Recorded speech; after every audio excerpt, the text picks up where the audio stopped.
Disruptive is a movement ultimately cultivated to propel business owners to intentionally change the trajectory of their legacy. It's about wealth building, wealth thinking, and all of the mistakes you make along the journey. This is Disruptive. Thanks to White for joining me today. It's kind of a lot going on. Stuff is moving really, really fast. So I'm very appreciative of you taking time to talk to us because there are a lot of questions, and you have always been a sound voice of reasoning. And I believe that there are some things that you could bring to the table that can enlighten a lot of us with things that are going on. The House, let's just jump right into it. $2 trillion have passed. They are saying something to the effect of a family of four could get possibly around $3,400 direct deposited into the account.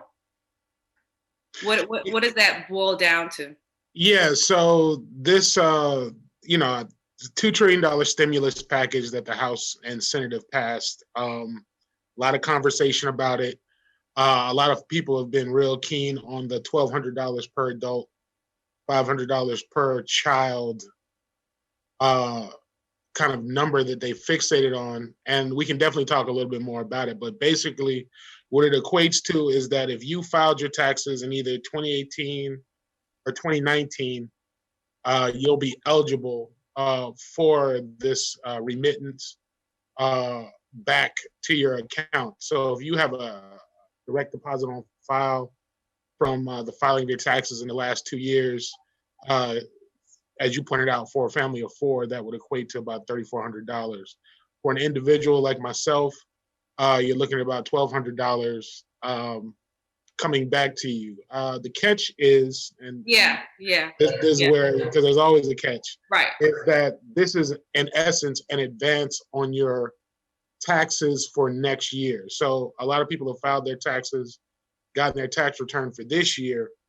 What's going to happen is when you file your taxes in February of 2021, you're going to see a reduction over what you would have normally gotten, because in essence, this is an advance on that money. Right. So this is not your, I guess, ideal way of looking at almost like grant money for definitely not a grant. It's really kind of like a loan to yourself. Is the way people need to be looking at it, is that it's your money as a taxpayer, but they're just giving you an advance over next year's tax return. And then what if that would not have been the amount that you would have gotten in the past, or projected amount? Well, for those, there are a lot of folks that this is going to impact that make, $24,000-$25,000 a year. And for those folks, it's kind of an acknowledgement that you're not making enough money to survive, really, right? And so the hope is that this $1,200 per person is going to help you kind of cover whatever bills you may have, whether it be rent, power, whatever the case may be, over the next 4 to 6 weeks, in hopes that everything will start to correct itself. I mean, this past week alone, you had almost 3.5 million people file for unemployment across the country. So a lot of people are struggling. But for those who have been working that now find themselves out of work, this $1,200 is going to be, and I keep saying $1,200 per person, but whatever the amount is for the family will be helpful in kind of stabilizing things until hopefully things get back to some degree of normalcy in mid-April, hopefully the beginning of May, when we'll start to see people potentially able to return to work or be re-employed in some form or fashion. You mentioned unemployment. Yeah. There was some discussion also, I believe I read, where they're going to increase $600 for unemployment insurance. Yeah. So unemployment insurance is kind of a tricky thing, right? So in this bill, they've increased it by an additional the normal federal unemployment insurance compensation standard has been increased by an additional $600 over what you would normally get. But if we're going to talk Florida specific, Florida's always had a problem kind of meeting what the normal status is, right? So imagine in Florida, unemployment compensation is somewhere around $275 per week, which is next to nothing. Right. What they're hoping, or at least what Congress is trying to propose, is that they're going to match to some degree the unemployment insurance cap for states. So in a perfect world, that $275 per week would now equate to something closer to $800 per week.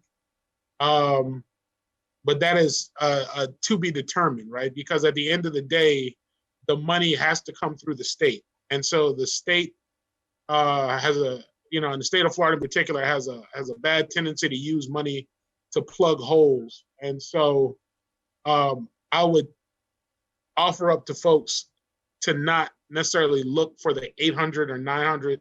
A lot of people do the quick math and say 275 plus 600 equals this. It'll probably be more along the lines of $500 to $600, which is substantially more. It's almost double what you were getting, but still, in my opinion, not enough to cover a lot of bases. Okay. And then with small businesses, there are a lot of small businesses out here, and they're in need of a lot of help. It's something about like $350 billion that they have approved for grant loans, or grant, I guess you can't say grant loans, but it's a loan that will ultimately be forgiven. Yeah. So you have the SBA, Small Business Administration, already kind of started pushing for kind of these microloans to help keep businesses afloat.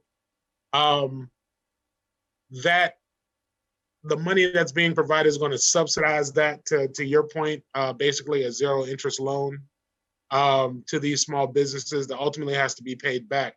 What small businesses are really looking for, though, is grant opportunities, right? Like,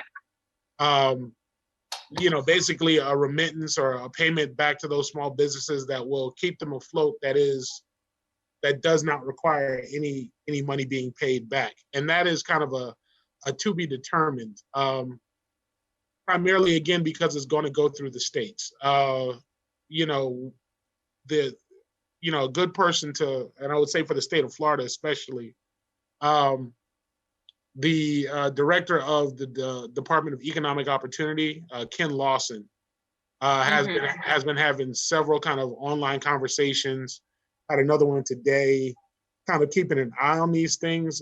Ken Lawson, who I've worked with in the past, who's been around for a while, understands this. He has a military background. He understands the notion of crisis and what folks are going through. So as that money begins to kind of impact the state, I'm sure he'll be very transparent with folks about how that's going to be acquired, where you can get that money. I would say that the challenge for a lot of small businesses is that none of this is happening overnight, right? All this stuff is subject to anywhere on the short term, you're looking at maybe 4 weeks. Long term, you're looking at close to a month and a half before you'll actually see whether it's the money to taxpayers or the actual money being given to small businesses.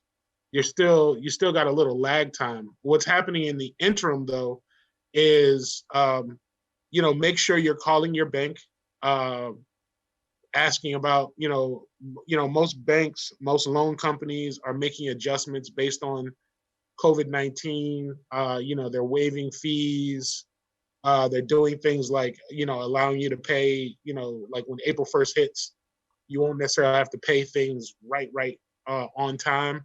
So I would definitely encourage small business owners to make those phone calls if they have outstanding loans, if they're looking for this, because one of the things good, bad, or indifferent that the Trump administration does is it's going to these big banks and big businesses first. They're making these adjustments, changing their rules in anticipation of the money that they're going to be getting. And that's one of the frustrating things for a lot of folks is a lot of the money, a lot of the 2 trillion is going to stabilize kind of larger economic engines. You saw the airlines are getting a subsidy. You have banks again getting some stabilization funds. The Fed again will lower interest rates to make sure that things don't come to a complete standstill. So the one benefit for small business owners is that they can call in to these banks, to these institutions, and ask for forgiveness, ask for, just help in the midst of the crisis. So communicate.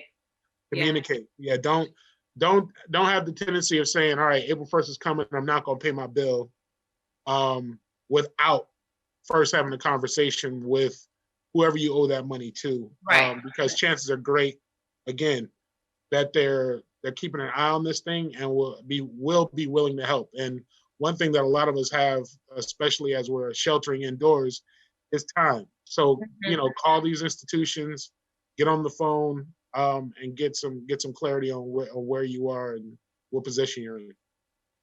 Okay. There is also about $400 million that is in here that says that it's going to election assistance. Mm-hmm. How is that supposed to roll out to be of some benefit to anybody? So a number of states had to postpone with their presidential preference primary. So in a presidential year, states have a third election instead of the normal 2 major elections, and that is for a preference primary to pick their presidential nominee. In that postponing, now you have a lot of states trying to change their rules to deal with things like vote by mail universally, to make sure that they have the kind of the basic necessities covered in terms of paid sick leave for employees, kind of anything under the sun in order to make sure that the elections roll out as smoothly as they can without much interruption. Because what you don't want to have happen, I don't think anyone wants this to happen, but it's a conversation that's still developing, is the 2020 elections not happening because of whatever, right? And so what the $400 million is theoretically supposed to cover is those protections, making sure that covers things like postage, making sure that especially those most vulnerable. I would assume some states will go as far as to say, all right, during particular hours of the day are going to be dedicated to seniors coming in and voting ahead of time, so that they're not inadvertently exposed to something. So taking those kind of considerations in, is $400 million going to cover it? That's to be determined. What everyone's hoping is that this thing will not impact the November elections so much, but they really do want to test out a lot of theories and work out any kinks in these elections that are supposed to be taking place between now and June. Okay. Now, in your hypothetical situation that you brought up earlier, you mentioned April the 1st. That's next week. It's Census Day. What are your thoughts on the importance of the census and kind of getting diminished with the state of the world at this point? Yeah, it's a toughie, right? I mean, for those following this conversation, every 10 years the census happens. Every 10 years we assess how many people live in the United States. And for those who are watching, remember, the census has nothing to do with citizenship status. It literally has to do with residency, right? So I give the example, like, let's say you have a student from Bahamas who's going to Florida Memorial University and still lives in Miami. if they're going to be living in Miami on April 1st, they're to be counted in the census for the United States because they're here, right?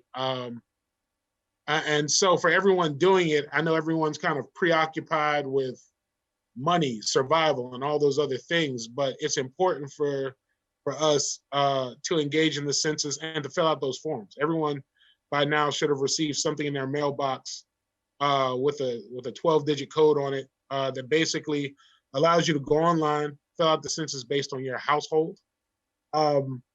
The reason I say it's important now is because if you do it online, assuming you have access to the internet, and the digital divide's a whole nother conversation. But Right. if you do have access to the internet, whether that be on your phone, whether that be on computer, fill it out online, because what ends up happening is if you do not fill that out, if you disregard that envelope that's in your mailbox, eventually enumerators have to come out to your house and knock on your door to count for those households that haven't submitted for the census. And what that now, in this current state of the world right now, it creates a real danger for those folks that have signed up for that, right? Is like now they have to take extra precautions just to do something that we could have all had taken care of right now, or sitting at home or sitting on our phones.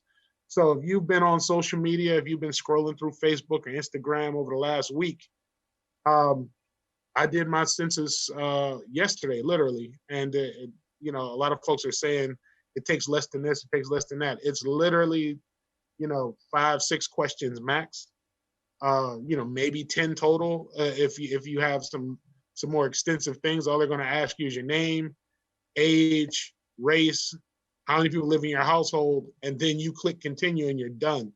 So this is a 3-minute exercise, the same way you fill out a Facebook survey or do a quiz, you could be doing the census and knock this thing out. What I've seen with a lot of folks, especially have children at home, if your children are of a particular age, whether, if you feel they're responsible enough, actually have them do it. I remember being a college student at home with my parents, or just finishing college in 2000. And I filled out the census form for our household. And my parents entrusted me to do that. And so, sit down with them, go through it. It can be, as nerdy as it is, it can be a little fun to kind of allow them that responsibility. Yeah, I sat down with my kids and did it and was explaining to them what the importance of it was. And also, I want to add that even if you do not have the code, you still can go online and input your address manually. It will be the exact same. The code is only populating your address immediately and allowing you not to have to put in the address. But if you didn't get it for some reason, don't think that you can't do the census. You still can without the code. Before you leave, Dwight, I wanted to find out, in the state of everything that's going on globally in the world with the coronavirus, the census, the things that are going on with deaths, people being diagnosed, not being diagnosed, missing tests, not being able to get tested, the $2 trillion that was just passed. What else are we missing? Are we missing anything that we need to be in tune to? One of the things that we need to be in tune to is, I think, critically important, is stop sharing misinformation. We live in a world. Yeah. We live in a world where everyone wants to be the first to kind of share something that they heard or something that they think is right. And the reality is that the sources for information are so limited in terms of the good information, that's the information we need to be sharing, right? If it's World Health Organization, Center for Disease Control, maybe something produced by your local hospital or state healthcare system, that's really where it's at. These kind of fly-by-night flyers and, I'm gonna post this and share this, or I heard this, or I heard that, is unnecessary in this moment, especially because with coronavirus, it's so easy to prevent yourself from getting it, especially for those who are non-essential workers. Like if you're not in the healthcare system, if you're not kind of readily apt to expose yourself to outside things, washing your hands and keeping your hands away from the and really, and I know people are saying, don't touch your face, don't touch your face. The way disease enters the body, as most health professionals have said, through the mouth, the nose, and the eyes. So all they're asking you to do is make sure you wash your hands, but and keep your hands away from your mouth, your nose, and your eyes. Yeah. And chances are great that you're not going to be impacted by this. But one of the other things I would lift up is that most people will survive. And when I say most people, I mean like 98% of people will survive this thing. I was watching an interview with Dr. Fauci, who's the virologist and the expert that people kind of have become familiar with over the last few weeks. And he basically reiterated the same point that, yes, this is more dangerous than your normal flu, but the reality is that the overwhelming majority of people will suffer mild to maybe severe symptoms, but still will come out of this on the other side. So, I want to give people a sense of calm in the midst of all this kind of paranoia and misinformation that this isn't the first kind of thing that's happened to this world, of this country, that science and technology have moved us down the field considerably, and that if you just do the small things, we should be all right. We should be all right. Well, thank you, Dwight, so much for joining me. And as always, we appreciate your wisdom. Thank you. Thank you for having me. This broadcast is copywritten and cannot be reproduced or rebroadcast without the written consent from Jessica Garrett-Modkins of Hip Rockstar Media for any and all parties involved in the broadcast. Copyright all rights reserved 2019. This has been a Hip Rockstar production.